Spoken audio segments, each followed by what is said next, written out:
सरकारी स्कूल में शिक्षक सुधीर अपनी बचत को एफडी में निवेश करते हैं। सुधीर की तरह ही बड़ी संख्या में लोग निवेश के लिए एफडी पर ज्यादा भरोसा करते हैं। इनकी सोच भी काफी हद तक सही है, भले ही कम ही सही, लेकिन बिना किसी जोखिम के निश्चित रिटर्न तो मिलता है। आमतौर पर एफडी 7 दिन से लेकर 10 साल तक की होती है।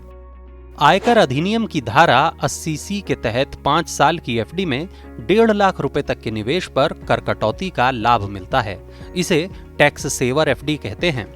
अन्य अवधि की एफडी पर यह लाभ नहीं मिलता, लेकिन सभी एफडी पर मिलने वाला ब्याज निवेशक की सालाना आय में जुड़ता है।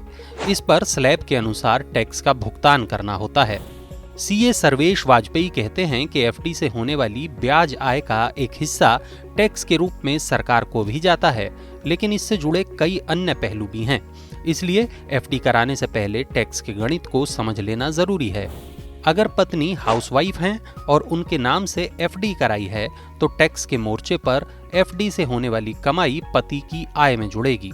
इस तरह टैक्स का दायित्व पति का होगा। अगर पत्नी कमाती हैं और अपने पैसों से एफडी कराई है, तो ब्याज से होने वाली कमाई पत्नी की आय मानी जाएगी। जाहिर है टैक्स की देनदारी पत्नी पर बनेगी। अगर बच्चा नाबालिग है और उसके नाम से एफडी कराई है, तो माता पिता में से जिसकी आय ज्यादा होगी या फिर जिसने उसे एफडी के लिए पैसा दिया है, उसे टैक्स देना होगा।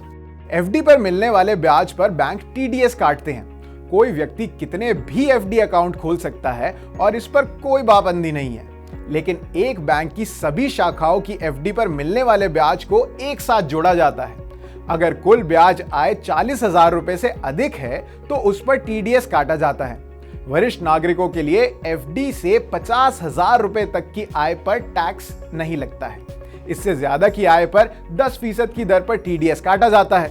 अगर आपने पैन नहीं दिया है, तो टीडीएस की दर 20% हो जाती है। अगर आपकी कुल सालाना आय कर योग्य नहीं है, तो टीडीएस से आप बच भी सकते हैं। इसके लिए बैंक में फॉर्म 15G या 15H भरकर आपको देना पड़ेगा। सीनियर सिटीजन को बैंक में फॉर्म 15H और अन्य लोगों को फॉर्म 15G जमा करना होता है। फॉर्म 15G या फॉर्म 15H खुद से की गई घोषणा वाला फॉर्म है। इसमें आप ये बताते हैं कि आपकी आय टैक्स की सीमा से बाहर है। इस फॉर्म को भरने के बाद उस व्यक्ति का टीडीएस नहीं काटा जाता। जो लोग अपने निवेश पर कोई जोखिम नहीं लेना चाहते, तो उनके लिए बैंक एफडी अच्छा विकल्प है। जो लोग आयकर के दायरे में आते हैं, उनके लिए ये आकर्षक विकल्प नहीं रह जाता। अगर एफडी पर 6% सालाना ब्याज मिल रहा है और निवेशक आयकर के ऊपरी स्लैब में आता है, तो 30% टैक्स कटने के बाद ये रिटर्न केवल 4% का ही रह जाएगा, जो महंगाई को मात देने में कारगर नहीं है। एफडी में वरिष्ठ नागरिकों को ½ % ज्यादा ब्याज मिलता है। ऐसे में उनके लिए ये उपयोगी योजना है।